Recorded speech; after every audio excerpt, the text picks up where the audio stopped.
जय हिंद दोस्तों। आज हम बात करेंगे scopes and carriers in physical education. Physical education एक ऐसा सब्जेक्ट है जिससे काफी वाइड रेंज तक जो है जॉब की अपॉर्चुनिटीज ओपन हो जाती है। अब तक सब सोचते हैं कि फिजिकल एजुकेशन का मतलब सिर्फ फिजिकल एक्टिविटी करना या फिर जो है ट्रेनर बनना है सिर्फ, लेकिन फिजिकल एजुकेशन इससे कहीं ज्यादा है। काफी ब्रॉड सब्जेक्ट है और इससे एक एथलीट का, एक स्टूडेंट का ओवरऑल डेवलपमेंट होता है with the help of physical activities. Physical education के जो स्टूडेंट्स हैं वो फिजिकल ट्रेनिंग, थ्योरेटिकल क्लासेस जिनमें उनको एक स्पेसिफिक नॉलेज दी जाती है उस थ्योरेटिकल क्लासेस की और एक प्रोफेशनली एथलीट को बिल्डअप करने की, तो उसमें जो वो स्टूडेंट है टीचिंग, कोचिंग, ट्रेनिंग, डिफरेंट जो एरियाज है, चाहे वो प्रोफेशनली किसी फिटनेस रिलेटेड जो हमारे एरियाज है जैसे fitness instructor, gym trainer, physiotherapist, psychotherapist या फिर स्पोर्ट्स के फील्ड से रिलेटेड जितने भी स्कोप्स हैं वो एक फिजिकल एजुकेशन स्टूडेंट जो है उसमें एज अ वर्कर वो काम कर सकता है। मतलब कि बहुत सारे ऐसे स्कोप्स हैं जो कि उसको इन फ्यूचर मिल सकते हैं आफ्टर ग्रेजुएशन, पोस्ट ग्रेजुएशन या फिर ऐसे जितने भी कोर्सेज हैं, डिग्रीज हैं जो कि रिलेट करती है स्पोर्ट्स से, फिजिकल एजुकेशन से, जैसे बीपीएड, एमपीएड, सीपीएड, डीपीएड, बीपीईएस, एमपीईएस और बीपीएस, इस तरह के जितने भी कोर्सेज हैं उनके बाद, या फिर अगर कोचिंग की बात की जाए तो एनआईएस का कोर्स, तो ये जो डिफरेंट कोर्सेज हैं, डिग्रीज हैं, इनके क्राइटेरिया के बाद एक फिजिकल एजुकेशन के स्टूडेंट को डिफरेंट एरियाज में काम करने का मौका मिल सकता है। तो काफी ज्यादा इस तरह के स्कोप्स हैं जो आफ्टर फिजिकल एजुकेशन की स्टडी के बाद एक एथलीट, एक स्टूडेंट उसमें काम कर सकते हैं। जैसे कि जो ऑफिशियल्स होते हैं, हर स्पेसिफिक गेम से रिलेटेड ऑफिशियल्स होते हैं, जैसे रेफरी, जज, एम्पायर, स्पेसिफिक स्पोर्ट्स के रिगार्डिंग स्पेसिफिक उनके ऑफिशियल्स होते हैं जो कि उस स्पेसिफिक टूर्नामेंट को कंप्लीट करने के लिए उन ऑफिशियल्स की जरूरत होती है। तो वो ऑफिशियल्स टीचिंग की field, coaching, training, different fields है जिसमें जो है एक फिजिकल एजुकेशन के स्टूडेंट को करियर मिलता है, काम करने की अपॉर्चुनिटी मिलती है। तो आज हम इसी के बारे में बात करें। First is teaching. जो स्कोप्स हैं वो टीचिंग में भी होते हैं, जैसे पीआरटी, टीजीटी, पीजीटी, लेक्चरर और स्पोर्ट्स रिसर्चर, यानी जो पीएचडी कर रहे होते हैं वो स्टूडेंट्स, हेड ऑफ इंस्टीट्यूट, हमारे जो स्टूडेंट्स हैं वो इन डिफरेंट एरियाज़ में जो है काम कर सकते हैं। Next is coaching. Coaching physical education के स्टूडेंट्स दे सकते हैं, चाहे वो किसी नेशनल, स्टेट, इंडियन टीम के कोच बनकर या फिर जो भी डिफरेंट स्कूल्स, कॉलेजेस, यूनिवर्सिटी में कोचिंग दी जाती है उसमें भी। Next is training academies. Different training academies में, स्टेडियम्स में जो हमारे स्पोर्ट्स सेंटर्स होते हैं, चाहे वो गवर्नमेंट है या प्राइवेट है, कोई भी इंस्टीट्यूट है जो कि रिलेट करता है ट्रेनिंग सेंटर से, स्पोर्ट्स सेंटर से, उसमें जो है ये स्टूडेंट्स कोचिंग दे सकते हैं। Next is administrative. Sports office या फिर जो हमारे जितने भी यूनिवर्सिटीज़, कॉलेज, इंस्टीट्यूट्स हैं उनमें एज अ स्पोर्ट्स ऑफिसर एक स्कोप होता है। Next is assistant director in institution and university. Next is director in education university, physical training instructor, यानी कि चाहे वो फिजिकल ट्रेनिंग इंस्ट्रक्टर है या एजुकेशन यूनिवर्सिटी में डायरेक्टर होना, या फिर जितने भी यूनिवर्सिटीज़ हैं या इंस्टीट्यूट्स हैं उनमें असिस्टेंट डायरेक्टर या स्पोर्ट्स ऑफिसर के स्कोप भी फिजिकल एजुकेशन के स्टूडेंट्स के लिए ओपन होते हैं। नेक्स्ट इज़ APE स्पेशलिस्ट, यानी एडेप्टेड फिजिकल एजुकेशन स्पेशलिस्ट, यानी जो भी हमारे डिसेबल्ड या डिसऑर्डर्ड किसी भी एथलीट के अंदर होता है, जो भी दिव्यांग खिलाड़ी होते हैं उनको जो है APE स्पेशलिस्ट जो है इस एरिया में काम कर सकता है। Next is sports medicine physical. Sports के अंदर जो है इंजरी होना बहुत ज़्यादा चांसेस रहते हैं इंजरी के, तो जो स्पोर्ट्स मेडिसिन फिजिकल जो स्कोप है ये काफ़ी ज़्यादा वाइड है और इसमें जो डिफरेंट हमारे स्पोर्ट्स होते हैं जैसे फुटबॉल, रेसलिंग, जूडो, कबड्डी, इनमें बहुत ज़्यादा जो है एथलीट्स को एंकल ट्विस्ट होना, लिगामेंट ब्रेक होना या फिर डिफरेंट कॉमन इंजरीज़ भी होती है, स्प्रेन वगैरह, स्ट्रेन या फिर कोई भी फ्रैक्चर जॉइंट्स में, तो डिफरेंट जो इंजरीज़ हैं उनके लिए प्रिवेंशन बहुत ज़्यादा ज़रूरी है। तो मेडिसिन की फील्ड जो स्पोर्ट्स मेडिसिन है, फिजिकल है, इसकी फील्ड जो है बहुत सारे एरिया एक फिजिकल एजुकेशन स्टूडेंट के लिए इसमें ओपन होते हैं, जिसमें वो एथलीट्स की जो इंजरी है उनका प्रिवेंशन कर सके, उनको एक सेफ्टी गाइडलाइंस प्रोवाइड कर सके और इस एरिया में काम कर सके। नेक्स्ट इज़ स्पोर्ट्स जर्नलिस्ट, मतलब कि जो भी हमारी स्पोर्ट्स से रिलेटेड न्यूज़ है, इन्फॉर्मेशन है, वो आम जनता तक पहुंचाना इसका काम है। मतलब कि जो जर्नलिस्ट है वो स्पोर्ट्स से रिलेटेड जितनी भी इन्फॉर्मेशन होगी, न्यूज़ होंगी, उनको वाइड रेंज तक जो है एक्सप्लेन करेगा। और दूसरा इसमें जितने भी हमारे आने वाले कॉम्पिटिशन्स हैं या जो कॉम्पिटिशन्स चल रहे हैं, डिफरेंट एथलीट्स का क्या स्टेटस है, उनकी ट्रेनिंग के रिगार्डिंग इन्फॉर्मेशन, उनके डाइट प्लान्स, उनके ऊपर बायोग्राफी लिखना, डिफरेंट एरियाज़ पे जो है स्पोर्ट्स जर्नलिस्ट काम करता है। और ये भी एक काफ़ी अच्छा स्कोप है, कैरियर है फिजिकल एजुकेशन में। Next is marketing. मार्केटिंग में जो भी हमारे स्पोर्ट्स से रिलेटेड डिफरेंट हमारे इक्विपमेंट्स, सेफ्टी गार्ड्स, स्पोर्ट्स जो हमारी कस्ट्यूम्स होती हैं, सभी गेम्स की डिफरेंट जो ड्रेस होती है, कस्ट्यूम होती है, उसके रिगार्डिंग जो है उसको मार्केटिंग करनी होती है। मतलब जो भी इस तरह के गुड्स और सर्विसेज जो रिलेट करते हैं स्पोर्ट्स से, उस एरिया में भी जो है कैरियर और स्कोप्स अवेलेबल होते हैं, चाहे वो शूज़ है या फिर किसी एक स्पेसिफिक कंपनी के जो प्रोडक्ट्स हैं स्पोर्ट्स के रिगार्डिंग, उनको सेल करना। Next is fitness instructor. ये जो है ये पर्सनल भी हो सकता है या फिर कोई एक स्पेसिफिक इंस्टीट्यूशन में भी फिटनेस इंस्ट्रक्टर होते हैं जो कि डिफरेंट एथलीट्स या डिफरेंट स्टूडेंट्स को, एडल्ट्स को फिटनेस ट्रेनिंग देते हैं। मतलब जो भी फिटनेस से रिलेटेड एक बैलेंस्ड क्राइटेरिया है, शेड्यूल है, उसको प्लान करके उन्हें उसको फॉलो कराते हैं।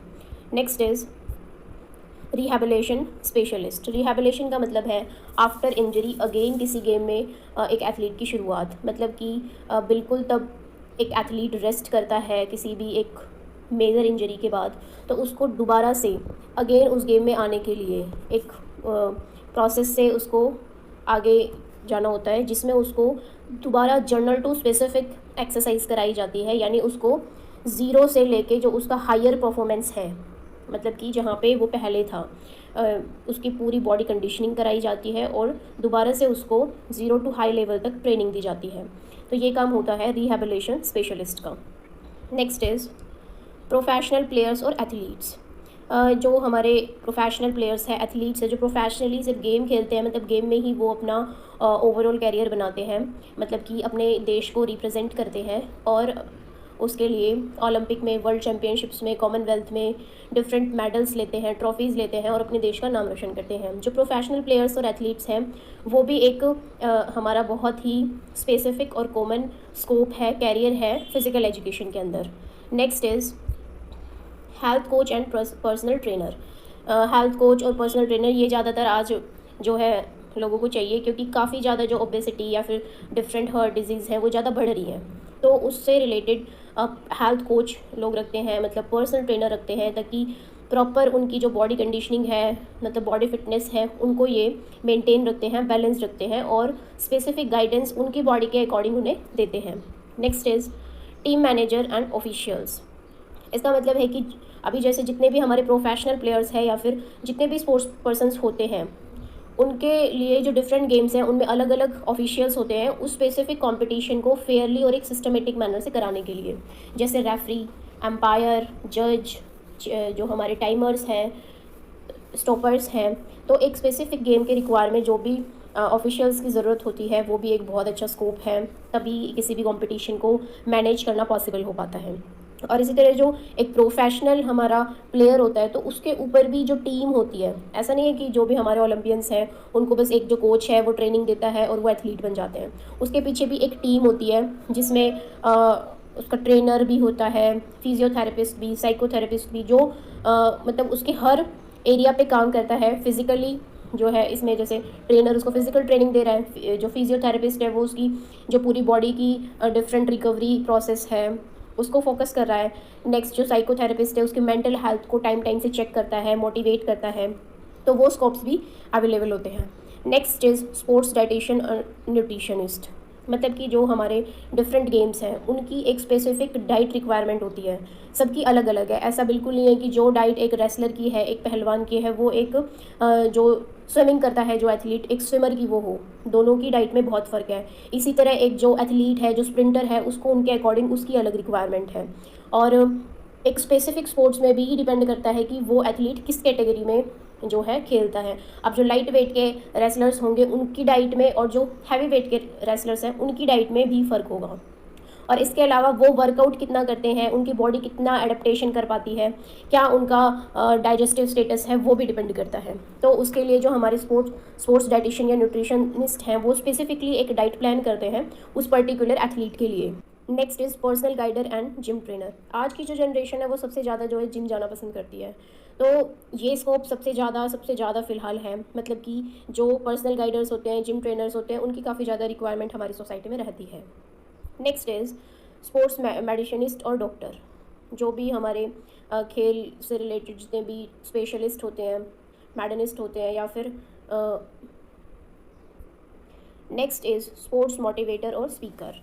स्पोर्ट्स से रिलेटेड जो भी एथलीट्स को मतलब आगे बढ़ने के लिए प्रेरणा देते हैं, प्रेरित करते हैं, इस एरिया में भी काम किया जा सकता है।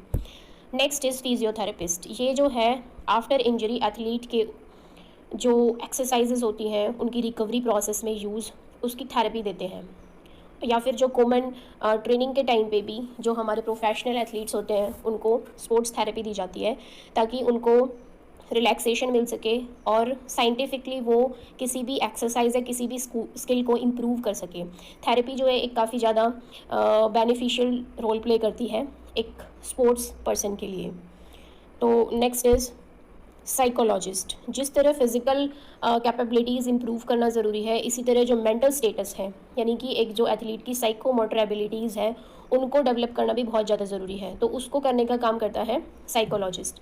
यानी कि जब एक एथलीट का कंपटीशन चल रहा है, मतलब कि ड्यूरिंग, आफ्टर या प्री, कंपटीशन से पहले, कंपटीशन के बाद, या मतलब कि कंपटीशन के अंदर भी क्या उसकी साइकोलॉजी है, कितना स्ट्रेस है, कितनी एंग्जाइटी है, किस तरह से उसका सोशल बिहेवियर है, उसको इम्प्रूव करना, उसको भी पॉजिटिव मैनर से डेवलप करना बहुत ज़्यादा ज़रूरी है।